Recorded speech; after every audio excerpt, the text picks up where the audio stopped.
이 사연은 충청남도 어느 작은 마을에서 일어난 실화를 각색한 것입니다. 김순자는 새벽 5시에 일어났습니다.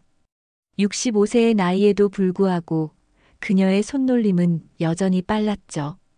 부엌에 들어서자마자 가장 먼저 한 일은 어제 밤부터 우려낸 멸치 육수를 확인하는 것이었습니다. 이 정도면 되겠네. 맑고 깊은 국물 맛을 보며 순자는 만족스러운 표정을 지었습니다.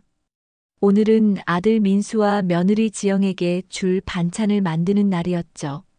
한 달에 한 번씩 정성스럽게 만든 밑반찬들을 싸서 서울까지 가져다 주는 것이 순자의 가장 큰 즐거움이었습니다. 민수가 어렸을 때 장조림 얼마나 좋아했는데. 순자는 쇠고기를 정성스럽게 손질하며 혼잣말을 했습니다. 아들이 좋아하던 음식들을 하나씩 떠올리며 메뉴를 정했죠.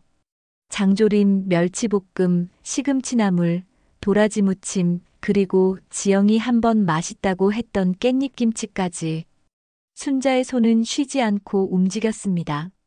아침 7시가 되자 남편이 부엌으로 들어왔습니다.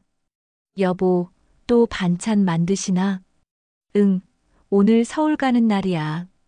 민수랑 지영이 바빠서 제대로 못 먹을 텐데. 순자는 장조림을 끓이며 대답했습니다. 국물이 자글자글 끓어오르는 소리가 부엌을 가득 채웠죠. 남편은 아내의 정성스러운 모습을 바라보며 미소를 지었습니다. 지영이가 좋아하겠네. 그런데 미리 연락은 했어? 뭘 그런 걸 미리 연락해. 가족인데. 순자는 당연하다는 듯 말했습니다. 가족에게 반찬을 해주는 것이 무슨 대단한 일인가요? 며느리가 바빠서 집안일을 제대로 못할 테니 시어머니가 도와주는 것은 당연한 일이라고 생각했죠. 오전 10시가 되자 반찬들이 하나씩 완성되기 시작했습니다. 순자는 플라스틱 통에 반찬을 하나씩 담으며 흐뭇한 표정을 지었죠. 각각의 반찬통에는 정성이 가득 담겨 있었습니다. 이 정도면 일주일은 먹겠네. 순자는 반찬통들을 큰 봉지에 담으며 만족스러워했습니다. 장조림은 국물까지 넉넉히 담았고 김치는 지영이 좋아할 만큼 적당히 익은 것으로 골랐죠. 멸치볶음은 아들 민수가 어렸을 때부터 좋아했던 단맛으로 간을 맞췄습니다. 그런데 기차 시간이 언제지? 순자는 갑자기 시간이 궁금해졌습니다. 시계를 보니 벌써 오후 2시였죠. 서울까지 가려면 기차를 타야 하는데 마지막 기차가 몇 시인지 확인하지 않았습니다. 아, 맞다. 기차표도 사야 하고. 순자는 서둘러 옷을 갈아입었습니다. 가장 좋은 옷을 입고 며느리를 만나야 한다고 생각했죠. 거울을 보며 머리를 정리하고 립스틱도 살짝 발랐습니다. 오후 3시 순자는 무거운 반찬 봉지를 들고 집을 나섰습니다. 마을 버스 정류장까지 10분 정도 걸어가야 했죠. 봉지가 무거워서 중간에 한번 쉬어야 했습니다. 이렇게 무거운 줄 몰랐네. 하지만 순자는 힘들다는 표정을 짓지 않았습니다. 아들과 며느리를 생각하면 이 정도 무게는 문제가 되지 않았죠. 오히려 무거울수록 더 많은 정성이 들어간 것 같아서 뿌듯했습니다. 마을 버스를 타고 기차역에 도착한 시간은 오후 5시였습니다. 순자는 매표소로 향했죠. 서울행 기차표 한 장 주세요. 어머님, 오늘 서울행 기차는 다 매진됐어요. 마지막 기차도 이미 출발했고요. 매표소 직원의 말에 순자는 당황했습니다. 기차표가 매진됐다니 이런 일이 있을 수 있나요? 그럼 내일은 어때요? 내일 표는 있는데 지금 예매하실 수 있습니다. 순자는 고민에 빠졌습니다. 반찬을 내일까지 보관할 수는 없었죠. 특히 장조림 같은 경우는 하루만 지나도 맛이 떨어집니다. 버스는 어때요? 서울 가는 버스 있나요? 시외버스 터미널에서 타실 수 있을 거예요. 여기서 10분 정도 걸어가시면 됩니다. 순자는 다시 무거운 봉지를 들고 시외 버스터미널로 향했습니다. 해가 지기 시작했고 봉지는 점점 더 무거워지는 것 같았죠. 시외 버스터미널에 도착해서 확인해 보니 서울행 버스가 있었습니다. 다행히 자리도 있었죠. 순자는 안도의 한숨을 쉬며 버스표를 샀습니다. 이제 지영이를 만날 수 있겠네. 순자는 버스 안에서 반찬 봉지를 무릎에 올려두며 미소를 지었습니다. 지영이가 반찬을 보고 얼마나 기뻐할지 상상하니 피로가 말끔히 사라지는 것 같았죠. 버스는 밤 9시가 되어서야 서울에 도착했습니다. 순자는 무거운 반찬 봉지를 들고 지하철을 갈아타며 지영이 사는 아파트로 향했죠. 서울의 복잡한 지하철 노선도를 보며 한참을 헤맸습니다. 이게 맞나? 2호선에서 갈아타야 하는 거 맞지? 순자는 스마트폰으로 길찾기 앱을 켜려 했지만 작은 글씨들이 잘 보이지 않았습니다. 결국 지나가는 사람들에게 몇 번이나 물어보며 겨우 목적지에 도착할 수 있었죠. 지영이 사는 아파트 앞에 선 순자는 시계를 확인했습니다. 벌써 밤 10시 반이었습니다. 조금 늦은 감이 있지만 가족인데 괜찮을 거라고 생각했죠. 101동 1205호 여기가 맞네. 순자는 아파트 현관문 앞에서 잠시 숨을 고르며 옷매를 정리했습니다. 무거운 봉지 때문에 어깨가 아팠지만 곧 지영이를 만날 생각에 기분이 좋았죠. 띠리리링 마이너스. 인터폰 소리가 복도에 울려 퍼졌습니다. 순자는 기다리며 미소를 지었죠.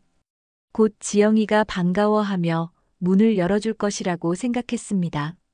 누구세요? 지영의 목소리가 인터폰을 통해 들려왔습니다. 하지만 그 목소리에는 반가움보다는 경계심이 느껴졌죠. 지영아, 나야. 어머니. 어머니? 어머님이 왜 여기에? 잠시 침묵이 흘렀습니다. 순자는 지영이가 놀랐을 거라고 생각했죠. 갑자기 시어머니가 찾아오면 누구라도 당황할 테니까요. 반찬 만들어서 가져왔어. 문 좀 열어줘. 아, 네, 잠깐만요. 몇 분 후에야 문이 열렸습니다. 지영은 잠옷 차림이었고 머리가 약간 헝클어져 있었죠. 얼굴에는 놀람과 함께 뭔가 불편한 기색이 스쳐 지나갔습니다. 어머님, 갑자기 오시면 어떡해요? 연락이라도 주시지. 연락? 뭘 그런 걸 연락해. 가족끼리. 순자는 지영의 말을 대수롭지 않게 여겼습니다. 오히려 지영이 왜 그런 말을 하는지 이해할 수 없었죠. 들어와. 반찬 많이 만들어 왔어. 순자는 무거운 봉지를 들고 현관으로 들어섰습니다. 지영은 어쩔 수 없이 길을 비켜주었죠. 하지만 그 표정은 영 달갑지 않았습니다. 거실로 들어선 순자는 주변을 둘러보았습니다. 깔끔하게 정리된 집안이 마음에 들었죠. 지영이 집안일을 나름대로 잘하고 있다는 생각이 들었습니다. 어머님, 그런데 오늘은 좀. 지영이 머뭇거리며 말을 꺼냈습니다. 순자는 소파에 앉으며 반찬 봉지를 테이블 위에 올렸죠. 왜? 무슨 일 있어? 아니, 그게 아니라. 오늘 회사에서 일이 있어서 집에 일찍 와야 하는데. 지영의 말은 애매했습니다. 뭔가 말하고 싶은 것이 있는 것 같았지만 직접적으로 말하지는 못하고 있었죠. 일이 뭔데? 밤에 무슨 일이 있다고? 순자는 이해할 수 없다는 표정을 지었습니다. 지영이 왜 이렇게 불편해하는지 모르겠었죠. 그게 내일 아침 일찍 출근해야 해서 일찍 자야 하거든요. 아, 그래? 그럼 반찬이나 냉장고에 넣어두고 내가 먼저 잘게. 순자는 당연하다는 듯 말했습니다. 하룻밤 묵고 가는 것이 뭐가 문제인가요? 며느리 집에서 자는 것이 그렇게 이상한 일인가요? 하지만 지영의 표정은 점점 더 어두워졌습니다. 뭔가 말하고 싶은 것이 있는 것 같았지만 선뜻 입을 열지 못하고 있었죠. 어머님, 그런데 집에 방이 하나밖에 없어서. 괜찮아. 소파에서 자면 되지. 나 별로 안 까다로워. 순자는 소파를 두드리며 웃었습니다. 하지만 지영은 전혀 웃지 않았죠. 아니, 그게 아니라. 지영이 다시 머뭇거렸습니다. 순자는 지영의 태도가 조금 이상하다고 생각했지만 그냥 피곤해서 그런 것이라고 생각했죠. 반찬 좀 봐. 장조림이랑 멸치볶음, 시금치나물. 다 내가 좋아하는 것들로 만들었어. 순자는 플라스틱 통을 하나씩 꺼내며 설명했습니다. 각 반찬마다 정성이 가득 담겨 있었죠. 어머님 정말 감사한데. 그런데 오늘은 진짜 안 될 것 같아요. 지영의 목소리가 조금 더 단호해졌습니다. 순자는 깜짝 놀랐죠. 지영이 이렇게 직접적으로 말하는 것을 처음 봤습니다. 왜? 무슨 일인데? 그게 내일 중요한 프레젠테이션이 있어서 준비해야 하거든요. 그리고 집에 손님 받을 준비도 안 되어 있고. 지영의 변명은 계속 이어졌습니다. 순자는 점점 더 당황스러워졌죠. 시어머니를 손님 취급한다는 것이 믿어지지 않았습니다. 손님? 나를 손님이라고 하는 거야? 순자의 목소리에 서운함이 묻어났습니다. 지영은 당황하며 고개를 저었죠. 아니, 그런 뜻이 아니라. 그냥 갑자기 오시면 준비가 안 되어 있잖아요. 순자는 지영의 말을 듣고 있었지만 점점 더 기분이 상했습니다. 시어머니가 며느리 집에 오는 것이 그렇게 큰 일인가요? 가족끼리 미리 약속을 잡고 만나야 하는 건가요? 지영아, 내가 뭔가 잘못했나? 순자의 목소리에는 서운함이 가득했습니다. 지영은 고개를 저었지만 표정은 여전히 불편해 보였죠. 아니에요. 잘못하신 건 없는데. 그냥 오늘은 정말 안 될 것 같아요. 안 된다니, 그게 무슨 소리야? 순자는 이해할 수 없다는 표정을 지었습니다. 반찬을 정성스럽게 만들어서 가져왔는데 하룻밤 재워달라는 것도 안 된다는 건가요? 어머님, 죄송해요. 정말 죄송한데. 지영이 미안하다고 말했지만 그 말에는 진심이 느껴지지 않았습니다. 오히려 빨리 돌아가시면 좋겠다는 마음이 더 크게 느껴졌죠. 그럼 나는 어디서 자라는 거야? 이 밤에? 순자는 지영을 바라보며 물었습니다. 이미 밤 11시가 다 되어가는 시간이었죠. 마을로 돌아가는 막차도 끊어진 상황이었습니다. 그게 근처의 모텔이나. 모텔? 순자는 깜짝 놀랐습니다. 시어머니더러 모텔에서 자라고 하다니 이런 일이 있을 수 있나요? 지영아, 너 지금 뭔 소리 하는 거야? 순자의 목소리가 조금 높아졌습니다. 지영은 당황하며 손을 저었죠. 아니, 그런 뜻이 아니라. 그냥 뭐가 그냥이야? 시어머니를 모텔에 보내자는 거야? 순자는 점점 화가 났습니다. 지영의 태도가 너무 이해할 수 없었죠. 가족이 이렇게 대하는 게 맞나요? 지영은 입을 다물고 있었습니다. 뭔가 말하고 싶어 했지만 시어머니에게 직접적으로 나가달라고 말할 수는 없었죠. 내가 뭘 잘못했는지 말해봐. 반찬 만들어준 게 잘못이야? 아들하고 며느리 걱정해서 온 게 잘못이야? 순자의 목소리에는 억울함이 가득했습니다. 정성스럽게 만든 반찬들이 테이블 위에 놓여 있었지만 이제는 그것들이 무의미하게 느껴졌죠. 어머님, 그런 게 아니라. 그런 게 아니면 뭐야? 말해봐. 순자가 다그쳤습니다. 지영은 한참 동안 말을 못하고 있었죠. 정말 오늘은 안 돼요. 죄송하지만. 지영이 마침내 입을 열었습니다. 그 말은 분명했습니다. 오늘은 묵을 수 없다는 뜻이었죠. 순자는 믿을 수 없다는 표정으로 지영을 바라봤습니다. 정말로 며느리가 시어머니를 내쫓는 건가요? 알겠어. 내가 여기 있으면 안 되는구나. 순자는 천천히 일어났습니다. 지영은 아무 말도 하지 않았죠. 반찬은 둘게. 먹기 싫으면 버려도 돼. 순자의 목소리는 차가웠습니다. 지영은 고개를 숙이고 있었죠. 어머님, 됐어. 말 안 해도 알겠어. 순자는 가방을 챙기며 현관으로 향했습니다. 지영은 따라오며 뭔가 말하려 했지만 순자는 돌아보지 않았죠. 어머님, 정말 죄송해요. 내가 괜찮다고 했잖아. 내가 눈치 없이 온 거니까. 순자는 신발을 신으며 쓸쓸하게 웃었습니다. 지영은 문 앞에 서서 망설이고 있었죠. 그럼 이제 갈게. 반찬 잘 먹어. 순자가 문을 열고 나가려는 순간 지영이 말했습니다. 어머님, 정말 죄송해요. 다음에는 미리 연락할게. 그럼 안녕. 순자는 문을 닫고 복도로 나왔습니다. 곧바로 지영이 문을 잠그는 소리가 들렸죠. 엘리베이터를 기다리며 순자는 아파트 복도를 바라봤습니다. 차가운 형광등이 복도를 밝히고 있었죠. 이 밤에 갈 곳도 없는데 며느리는 문을 잠가버렸습니다.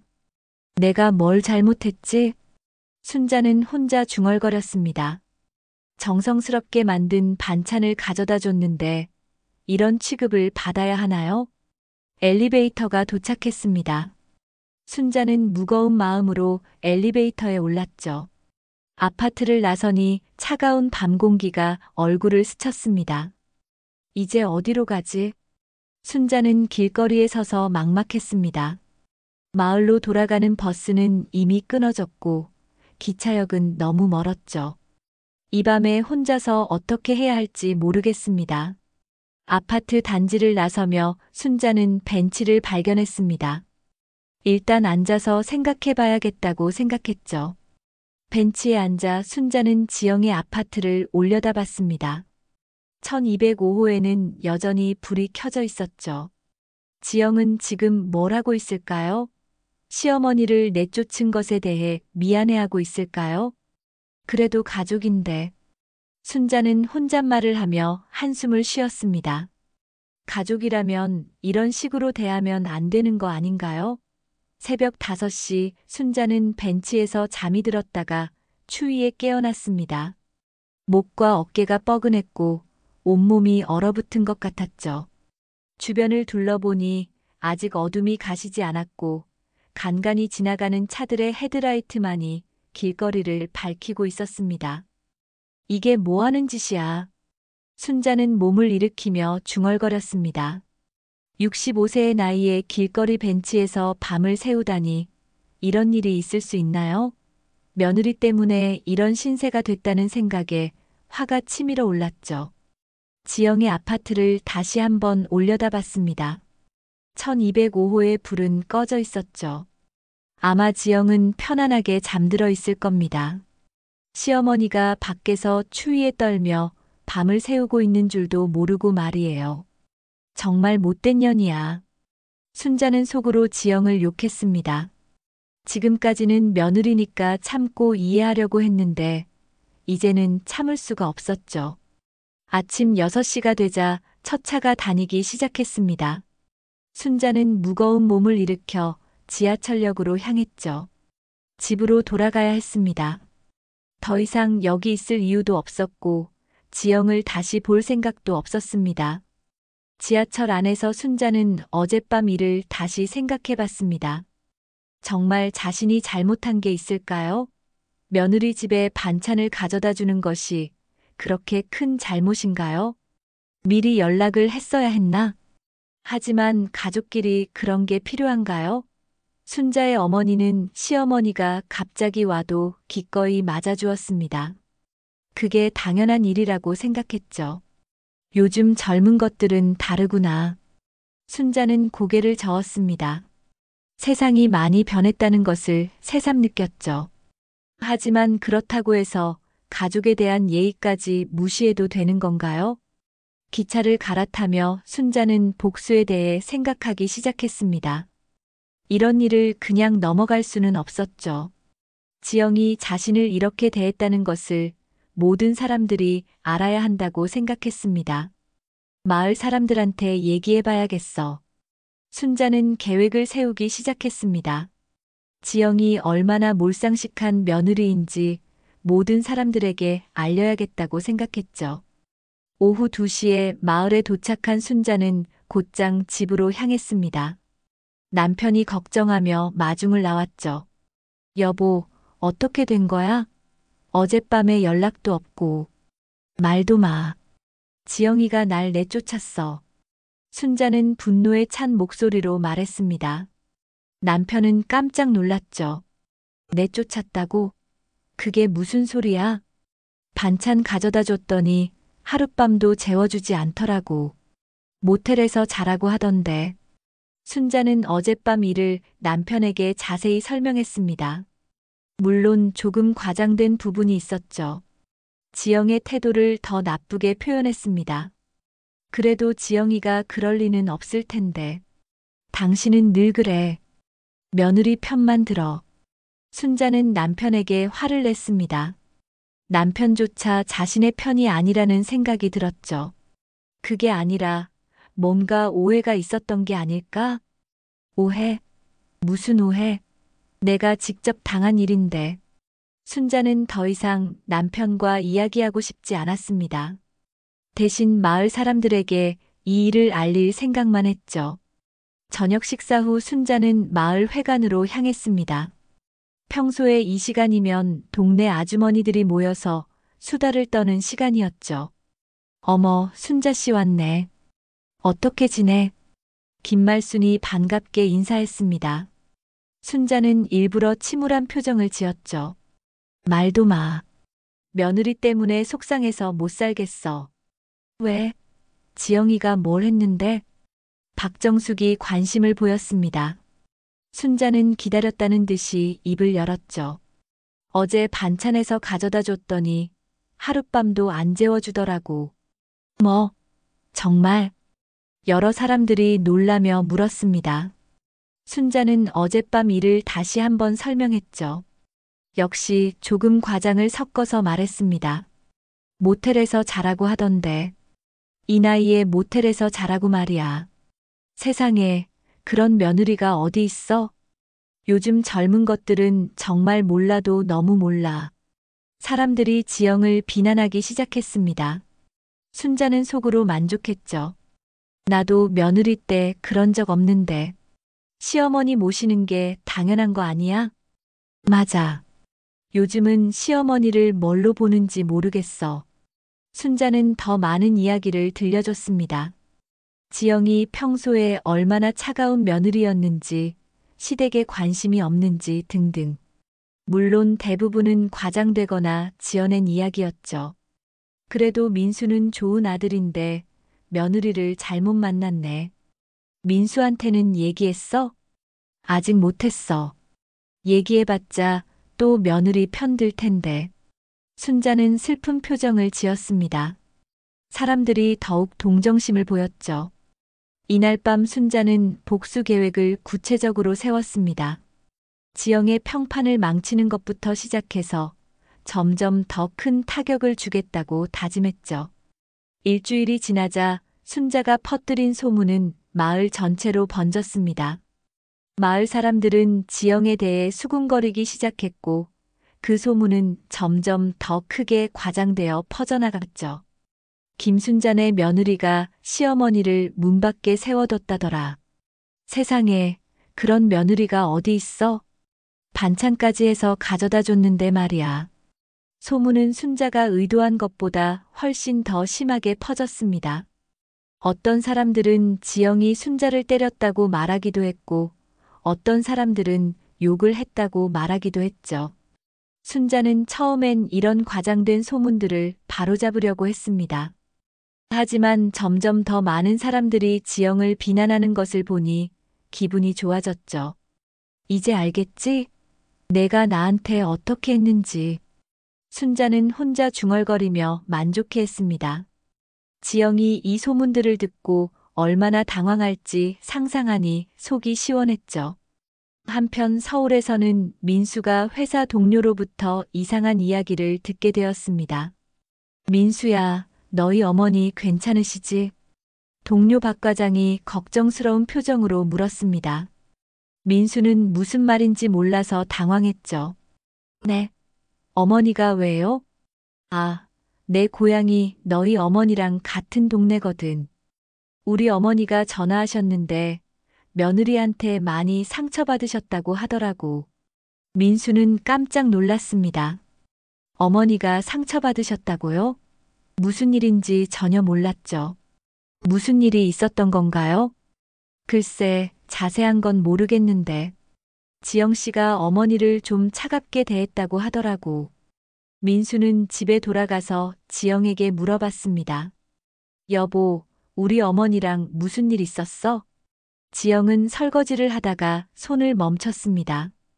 벌써 일주일이 지났는데 민수가 이제야 물어보는군요. 무슨 일이라니? 회사에서 어머니가 상처받으셨다고 하던데. 지영은 한숨을 쉬었습니다. 시어머니가 소문을 냈구나 싶었죠. 지난주에 어머님이 갑자기 오셨잖아. 밤 11시에. 응, 그래서 내가 내일 아침 일찍 나가야 한다고 했는데 하룻밤 묵겠다고 하시더라고. 민수는 그게 뭐가 문제인지 이해하지 못했습니다. 그럼 재워드렸으면 되잖아. 여보, 갑자기 오셔서 묵겠다고 하시면 나는 어떻게? 미리 연락이라도 주시면 준비라도 하지. 지영의 목소리에는 억울함이 묻어났습니다. 하지만 민수는 지영이 과민 반응한다고 생각했죠. 어머니신데 뭘 그렇게 준비해야 해? 그냥 재워드리면 되는 거잖아. 민수야, 너는 왜 맨날 나만 나쁜 사람으로 만들어? 지영이 목소리를 높였습니다. 민수는 당황했죠.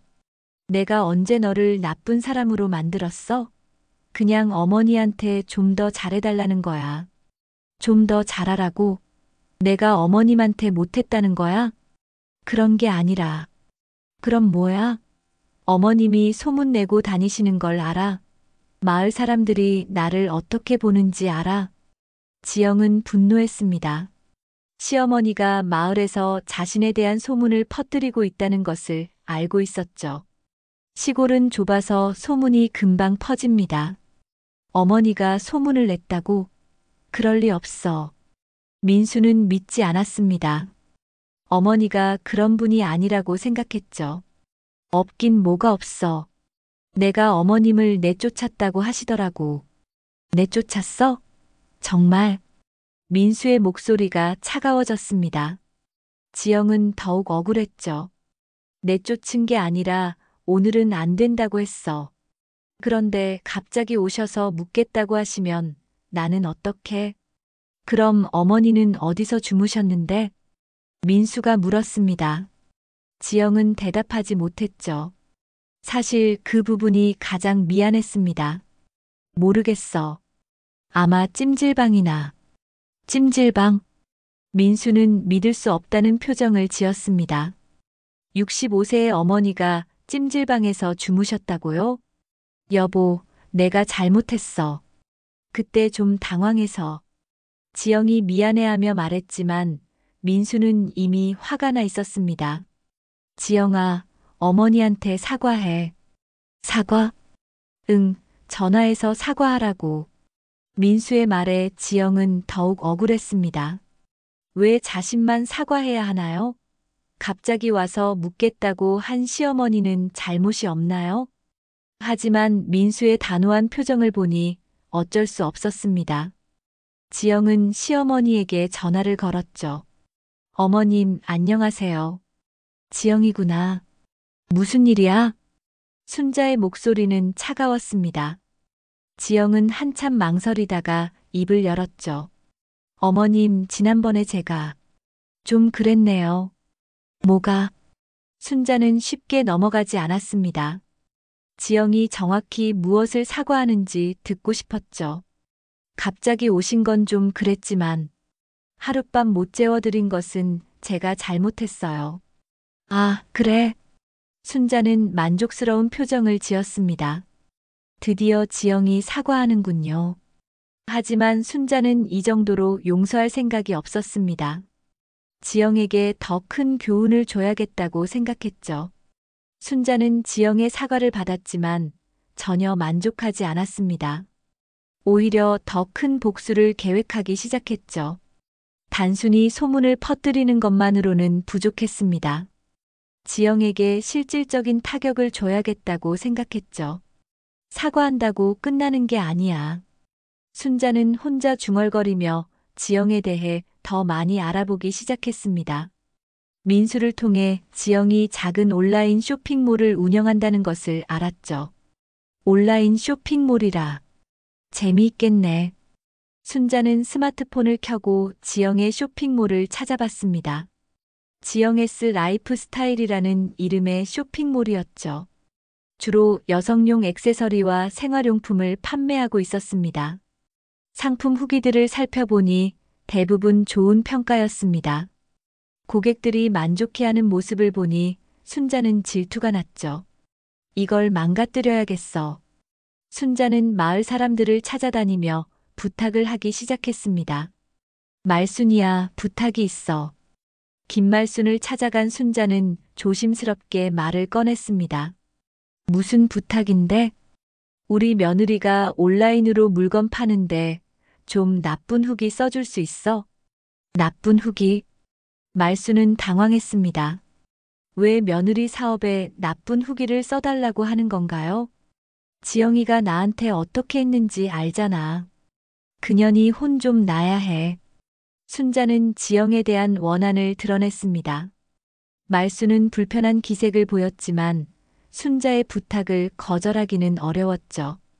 그래도 그건 좀 부탁이야. 그냥 물건이 별로였다고만 써주면 돼. 순자는 계속 부탁했습니다. 결국 말순은 어쩔 수 없이 승낙했죠. 알겠어.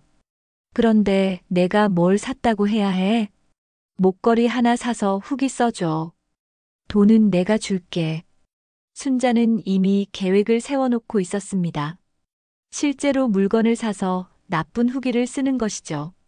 이런 식으로 순자는 마을 사람들 여러 명에게 부탁했습니다.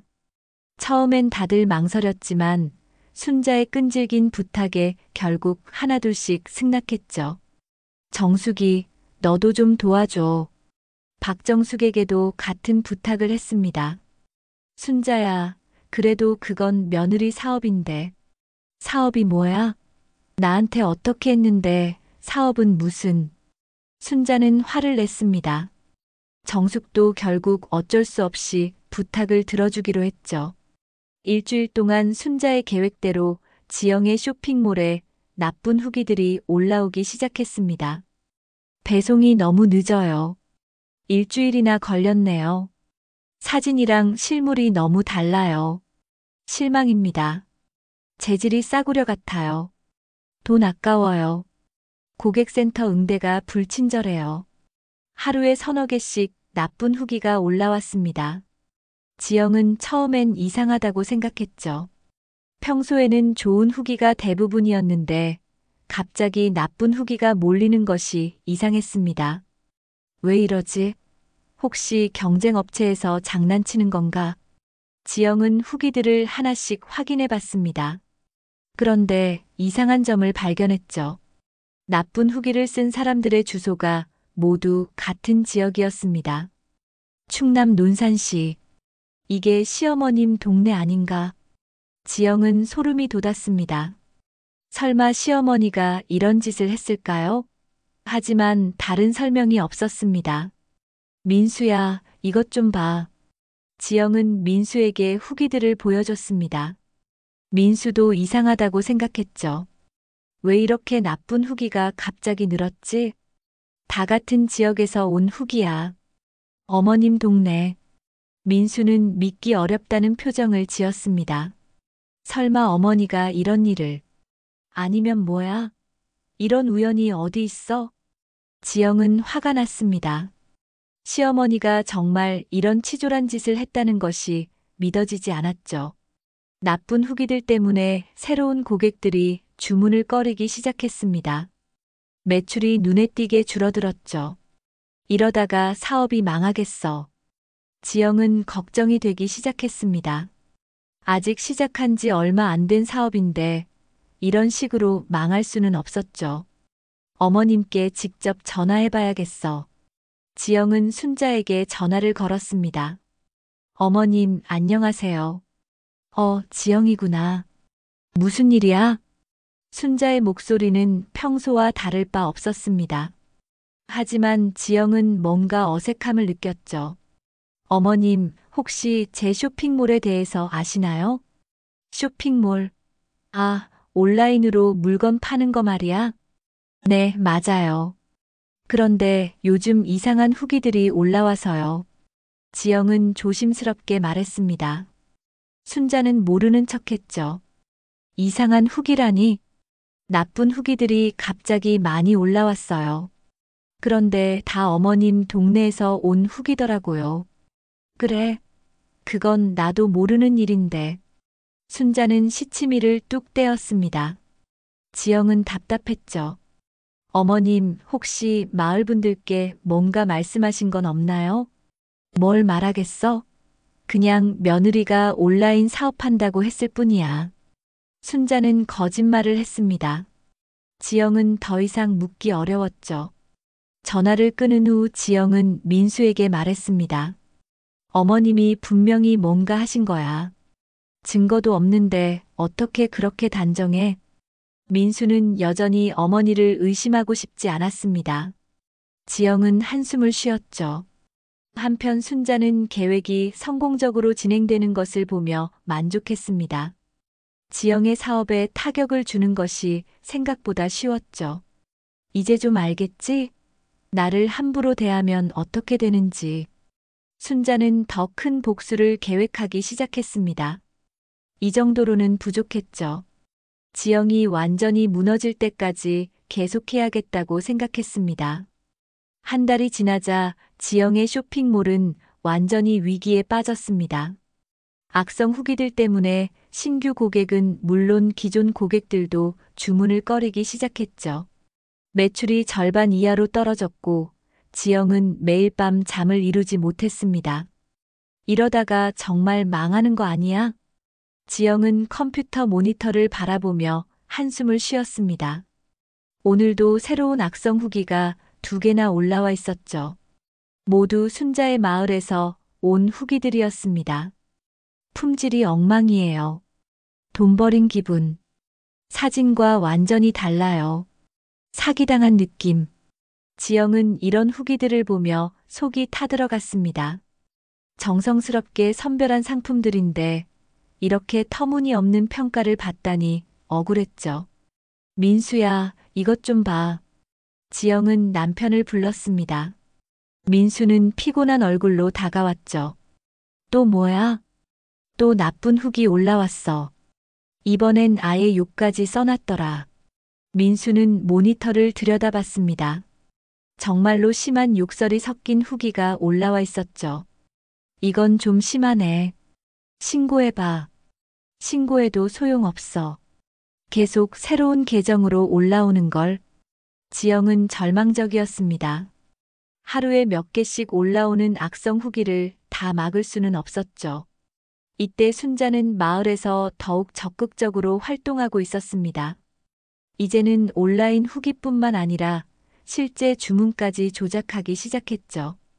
영희야, 이번엔 좀 다르게 해보자. 순자는 이웃 채영희에게 새로운 제안을 했습니다. 어떻게요? 물건을 여러 개 주문했다가 환불 요구하는 거야. 환불요? 응, 받고 나서 마음에 안 든다고 하면서 환불 신청하는 거지. 그럼 지영이가 더 곤란해질 거야. 순자의 계획은 점점 더 악랄해지고 있었습니다. 단순히 나쁜 후기만 쓰는 것이 아니라 실제 매출에도 타격을 주려는 것이죠. 그래도 그건 좀.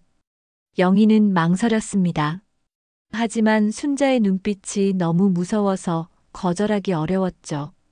부탁이야. 그년이 나한테 어떻게 했는지 알잖아. 결국 영희도 순자의 부탁을 들어주기로 했습니다. 마을 사람들은 대부분 순자의 편이었죠. 지영이 시어머니를 쫓아냈다는 소문 때문이었습니다. 일주일 후부터 지영의 쇼핑몰에는 대량 주문 후 환불 요구가 이어졌습니다. 한 번에 10만 원어치씩 주문했다가 받고 나서 바로 환불을 요구하는 것이죠. 왜 이러지? 환불 사유도 다 비슷하고. 지영은 당황했습니다. 환불 사유들을 보니 모두 비슷했죠. 사진과 다름, 품질 불만, 마음의 안듦 등등. 더 큰 문제는 환불 과정에서 발생하는 손실이었습니다. 배송비는 지영이 부담해야 했고 상품도 재포장해야 했죠. 게다가 한 번 환불된 상품은 재판매하기도 어려웠습니다. 이러다가 정말 망하겠어. 지영은 하루에도 몇 번씩 환불 처리를 해야 했습니다. 매출은 계속 줄어들고 있었고 환불 비용만 늘어갔죠. 민수도 이상하다고 생각하기 시작했습니다. 여보, 이건 뭔가 의도적인 것 같은데? 나도 그렇게 생각해. 분명히 누군가 일부러 하는 거야. 지영은 확신했습니다. 이런 일이 우연히 일어날 리는 없었죠. 그럼 누가? 민수가 물었지만 지영은 대답하기 어려웠습니다. 시어머니라고 직접 말하기는 어려웠죠. 한편 순자는 지영이 힘들어하는 모습을 상상하며 만족했습니다. 하지만 아들 민수까지 힘들어하는 것을 보니 조금 마음이 아팠죠. 민수가 걱정되긴 하는데 순자는 잠시 망설였습니다. 하지만 곧 마음을 다잡았죠. 아니야, 이것도 다 지영이 때문이야. 지영이만 제정신이면 민수도 괜찮을 거야. 순자는 자신을 정당화했습니다. 모든 것이 지영 때문이라고 생각했죠. 이때 민수는 어머니를 찾아뵙기로 결심했습니다.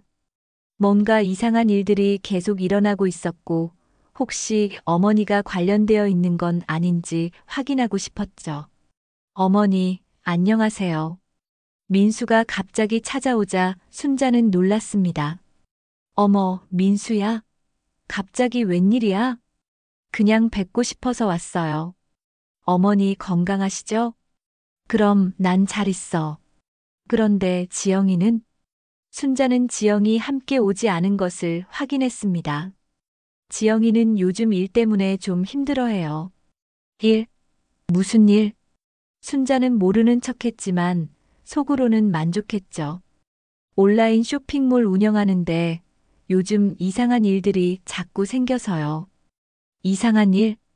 나쁜 후기도 갑자기 많이 올라오고 환불 요구도 계속 들어오고 뭔가 누군가 의도적으로 하는 것 같다고 하더라고요. 민수는 어머니의 반응을 살폈습니다. 순자는 최대한 자연스럽게 반응하려 했죠. 그럼 어떡하니? 힘들겠네. 어머니, 혹시 마을에서 지영이 쇼핑몰에 대해 안 좋은 얘기 하시는 분들 없으세요? 민수가 직접적으로 물었습니다. 순자는 당황했지만 태연한 척했죠. 글쎄, 나는 잘 모르겠는데. 왜? 나쁜 후기나 환불 요구가 모두 이 동네에서 나오거든요. 민수의 말에 순자는 식은땀이 났습니다. 하지만 계속 모르는 척했죠. 그래, 그건 우연이겠지 뭐. 우연치고는 너무 많아요. 어머니, 정말 모르세요?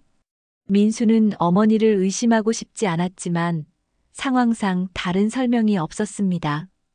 순자는 잠시 망설였습니다. 아들에게 진실을 말해야 할까요? 하지만 아직은 때가 아니라고 생각했죠. 민수야, 내가 엄마를 의심하는 거야? 순자는 오히려 서운하다는 표정을 지었습니다. 민수는 당황했죠. 그런 게 아니라 그냥 혹시나 해서요. 혹시나라니 내가 며느리 사업을 망치려고 그런 짓을 할 줄 알아? 순자는 억울하다는 듯이 말했습니다. 민수는 어쩔 수 없이 사과했죠. 죄송해요, 어머니. 그런 뜻이 아니었어요. 하지만 민수는 마음 한편으로는 여전히 의심스러웠습니다. 너무 많은 우연이 겹쳐져 있었죠. 순자의 복수는 절정에 달했습니다. 지영의 쇼핑몰은 거의 문을 닫을 지경이 되었고 지영은 매일 밤 울며 잠들었죠. 하지만 이때 예상치 못한 일이 일어났습니다. 민수는 집에 돌아와서 지영의 모습을 보고 충격을 받았습니다. 아내가 이렇게까지 힘들어하는 것을 처음 봤죠. 여보, 괜찮아? 지영은 컴퓨터 앞에서 울고 있었습니다. 오늘도 대량 주문 후 환불 요구가 들어왔고 더 이상 버틸 수가 없었죠. 민수야, 나 이제 정말 못하겠어. 뭔 소리야? 포기한다고? 응, 이렇게 계속되면 빚만 늘어날 뿐이야. 차라리 지금 그만두는 게 나을 것 같아. 지영의 말에 민수는 마음이 아팠습니다. 아내가 얼마나 정성스럽게 사업을 준비했는지 알고 있었거든요. 누가 이렇게 하는 거야? 도대체 누가? 민수는 화가 났습니다.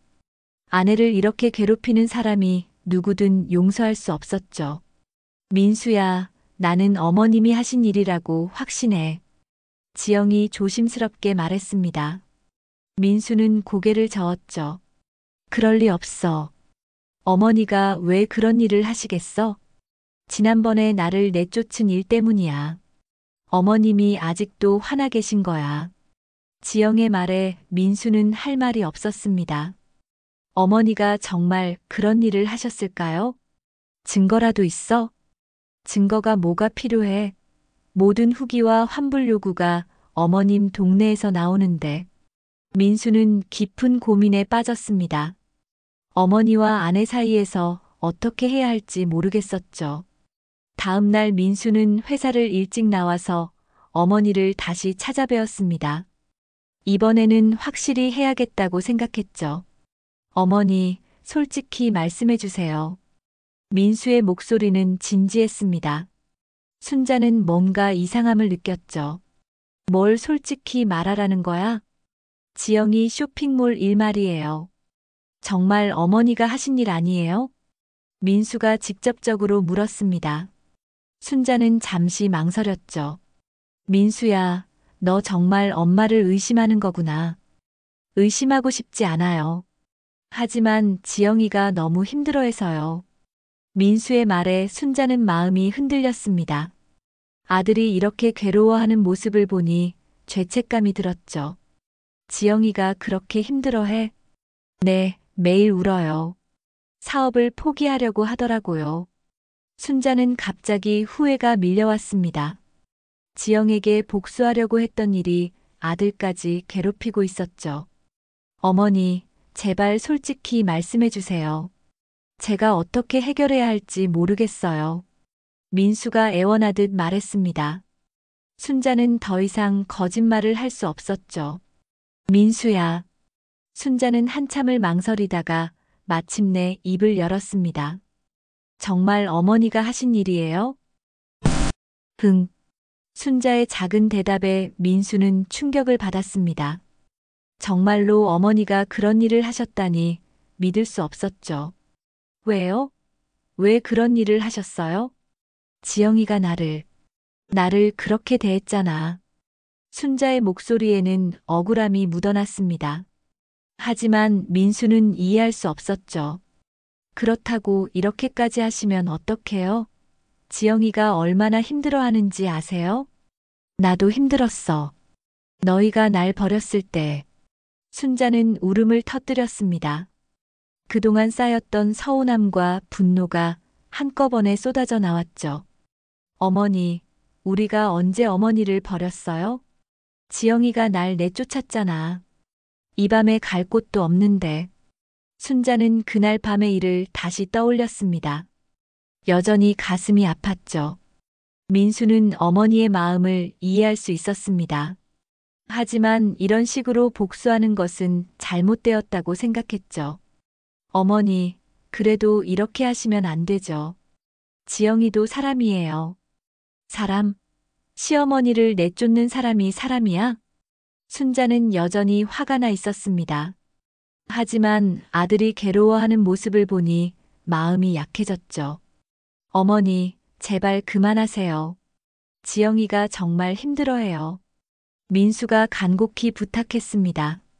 순자는 한참을 고민했죠. 그럼 지영이는 나한테 사과할 거야? 사과는 이미 했잖아요. 그게 사과야? 전화로 건성으로 한 게 순자는 만족하지 않았습니다. 제대로 된 사과를 받고 싶었죠. 그럼 어떻게 하면 돼요? 직접 와서 무릎 꿇고 사과해야 해. 순자의 요구에 민수는 당황했습니다. 너무 심한 요구 같았죠. 어머니, 그건 좀. 싫으면 됐어. 난 계속할 거야. 순자는 고집을 부렸습니다. 민수는 어쩔 수 없이 지영을 설득해야겠다고 생각했죠. 집에 돌아온 민수는 지영에게 모든 것을 말했습니다. 지영은 예상했던 일이라며 의외로 담담했죠. 역시 어머님이 하신 일이었구나. 여보, 미안해. 내가 어머니를 제대로 말리지 못해서. 민수는 미안해했습니다. 지영은 고개를 저었죠. 당신 잘못이 아니야. 그런데 어머님이 뭐라고 하시던? 직접 와서 사과하라고. 민수는 조심스럽게 말했습니다. 지영은 한참을 생각했죠. 알겠어. 가서 사과할게. 정말? 응. 이렇게 계속될 수는 없잖아. 지영은 결심했습니다. 자존심을 버리고라도 이 일을 끝내야겠다고 생각했죠. 다음 날 지영은 민수와 함께 시어머니를 찾아갔습니다. 순자는 지영이 직접 온 것을 보고 조금 놀랐죠. 어머님, 죄송합니다. 지영은 고개를 숙이며 사과했습니다. 순자는 만족스러운 표정을 지었죠. 뭐가 죄송한데? 지난번에 어머님을 제대로 모시지 못한 것 정말 죄송해요. 지영의 사과를 들으며 순자는 복잡한 마음이 들었습니다. 복수는 성공했지만 왠지 속이 시원하지 않았죠. 그리고 어머님의 마음을 이해하지 못한 것도 죄송해요. 지영이 진심으로 사과하자 순자의 마음도 누그러졌습니다. 이제 그만해도 될 것 같았죠. 알겠어. 이제 그만하자. 순자는 복수를 멈추기로 했습니다. 아들과 며느리가 화해하는 모습을 보니 더 이상 미움을 품고 있을 수 없었죠. 어머님, 정말 감사해요. 앞으로는 이런 일 없도록 할게요. 지영의 말에 순자는 고개를 끄덕였습니다. 이제 진짜 화해할 때가 온 것 같았죠. 하지만 순자는 아직 모르고 있었습니다. 진정한 화해는 이제부터 시작이라는 것을 말이에요. 제시도 정영 편집 마지막 장. 지영의 사과를 받은 순자는 마을 사람들에게 연락해서 더 이상 악성 후기를 쓰지 말라고 부탁했습니다. 하지만 이미 망가진 쇼핑몰을 회복하는 것은 쉽지 않았죠. 일주일 후 순자는 혼자 집에 앉아 생각에 잠겼습니다. 복수는 성공했지만 마음이 편하지 않았죠. 오히려 더 무거워진 기분이었습니다. 내가 너무 심하게 했나? 순자는 자문해 봤습니다. 지영이 사과했을 때의 모습이 자꾸 떠올랐죠. 진심으로 미안해하는 것 같았습니다. 그때 남편이 부엌에서 나왔습니다. 여보, 뭘 그렇게 생각해? 아무것도 아니야. 순자는 대답했지만 남편은 아내의 복잡한 표정을 놓치지 않았죠. 지영이 일 때문이지? 남편의 말에 순자는 깜짝 놀랐습니다. 남편이 뭘 알고 있는 건가요? 무슨 소리야? 여보, 나도 다 알아. 마을 사람들한테 부탁해서 지영이 쇼핑몰에 나쁜 후기 쓰게 한 거. 남편은 이미 모든 것을 알고 있었습니다. 마을이 좁아서 소문이 다 퍼졌거든요. 당신도 나를 나쁘게 보는 거야? 순자는 서운했습니다. 남편마저 자신을 비난할까봐 두려웠죠. 나쁘게 보는 게 아니야. 다만 이제 그만했으면 좋겠어. 남편의 말은 따뜻했습니다. 순자는 눈물이 났죠. 나도 그만하고 싶어. 그런데 어떻게 해야 할지 모르겠어. 지영이한테 진짜 사과하는 거야. 그리고 도와주는 거지. 남편의 조언에 순자는 고개를 끄덕였습니다. 정말로 그래야 할 것 같았죠. 다음 날 순자는 지영에게 전화를 걸었습니다. 지영아, 나야. 네, 어머님. 안녕하세요. 지영의 목소리는 여전히 조심스러웠습니다. 순자는 마음이 아팠죠. 지영아, 어머니가 미안해. 순자의 갑작스러운 사과에 지영은 당황했습니다. 네, 내가 너무 심하게 했어. 정말 미안해. 순자는 진심으로 사과했습니다. 지영은 눈물이 났죠. 어머님, 내 쇼핑몰 망친 것도 내 잘못이야. 어떻게 하면 될까? 순자는 지영을 도와주고 싶었습니다. 지영은 한참을 생각했죠. 어머님, 그냥 이해해 주시면 돼요. 제가 그때 좀 당황해서 그랬어요. 아니야, 그것만으로는 부족해. 내가 뭔가 해야 해. 순자는 구체적인 도움을 주고 싶었습니다. 지영은 감동했죠. 그럼 어머님이 만드신 반찬을 쇼핑몰에서 팔면 어떨까요? 지영의 제안에 순자는 눈이 번쩍 떴습니다. 내 반찬을? 네, 어머님 반찬이 정말 맛있어요. 많은 사람들이 좋아할 것 같아요.